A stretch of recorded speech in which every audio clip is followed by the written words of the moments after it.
Virgo, welcome to Garden of Mythos and your February 2024 reading.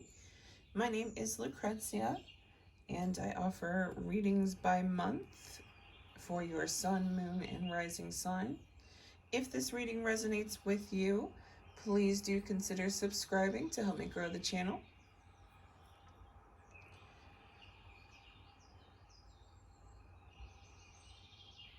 Virgo, there's something here about love and connection, and not just romantic love, but romantic love as well.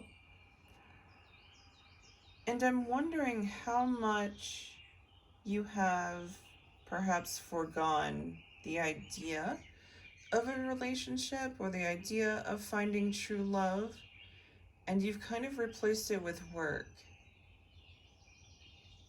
It's giving me that sort of I'm married to my work energy, which is not a bad thing. It's done quite well for you. But even in terms of, not romantic intimacy, not romantic connections, so platonic connections, familial connections. On the one hand, I see that there might be a family member that you're missing a lot. Maybe you're not connecting with them, or maybe you haven't spoken to them for a long time, or maybe they have passed on. And yet, at the same time, I feel like there might not be anyone around to share those feelings with. And there's a loneliness here, but it's kind of perhaps buried, or you've been working even to transform it and use it in the career arena or self-improvement. So you have alchemized a lot of your grief, a lot of the absence of true friendships and true intimate connections.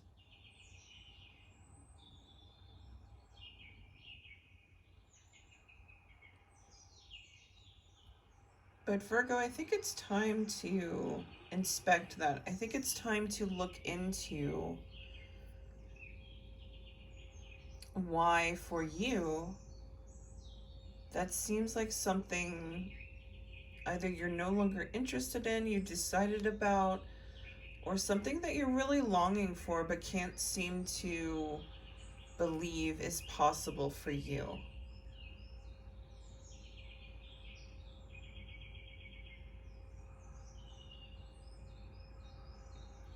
Because I do feel that there is, for some of you, the desire for a relationship romantically, but there's also the desire for good friendship, real connection with other people. And you may have felt alienated for a long time, or perhaps you had situations that just kept bringing you pain or betrayal or grief. And you decided that that just wasn't something you wanted to experience again. And so you kind of closed off.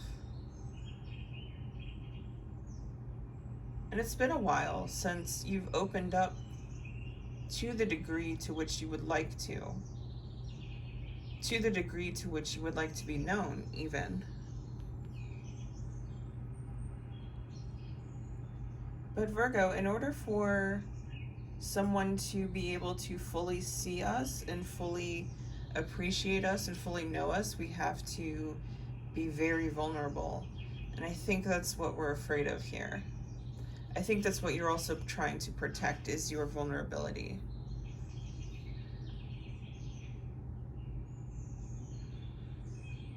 Because I feel like there's a facade or a protective barrier that you put up with everyone in order to keep control of the situation so that you don't have to face someone betraying you or someone hurting you or someone lying to you, whatever it is. You know, someone just being bad to you. And while that is effective, yes, at the same time, it keeps out and keeps other people unable to kind of breach that. And so they can only know you up to a point.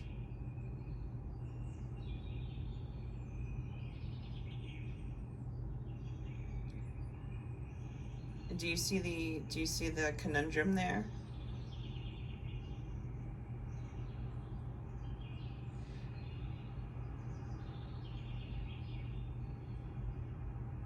I feel for some of you, there could be a connection in your workplace, someone that you're interested in. And this could be an opportunity to exercise vulnerability.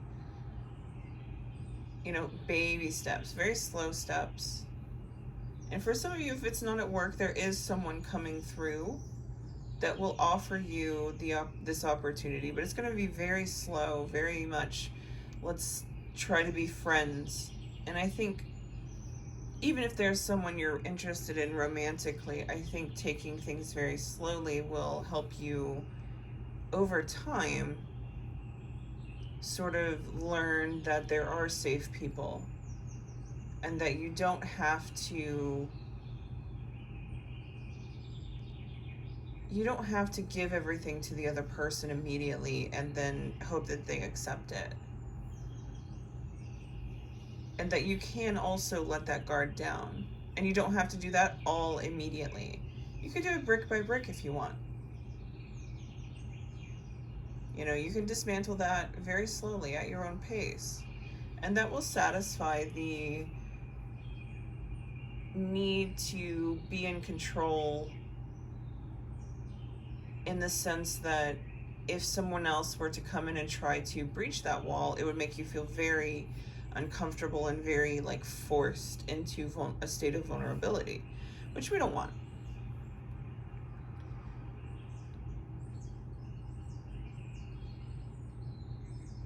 And Virgo, the reason that this is important to do, whether it's romantic or whether it turns out it's platonic or whatever it is, perhaps it's even reconnecting with family. The reason this is important is because along the way, you will re-establish your connection with your inner child. And you'll be able to feel things that you haven't felt for quite some time. But this time with the knowledge and with the person that you've become. And I think there's a lot to be learned about the beauty of vulnerability there.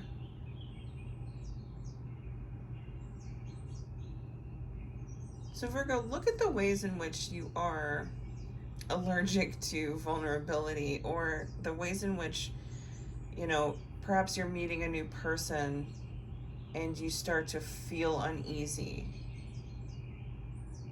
Are there traumas there? Are there unresolved emotions there from past situations? And if whatever you find there, take some time with it. Take some time to understand it. Take some time to actually feel it.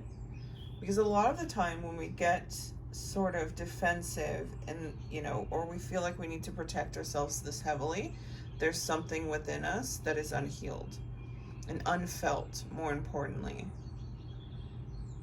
And, you know, we've put it away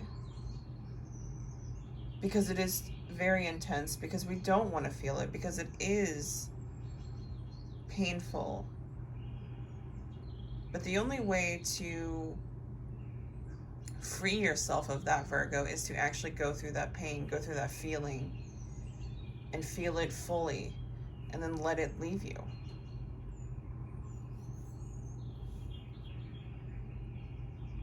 And like I said, take it one step at a time, at your pace. I hope this was helpful, Virgo, and I hope to see you in the next one.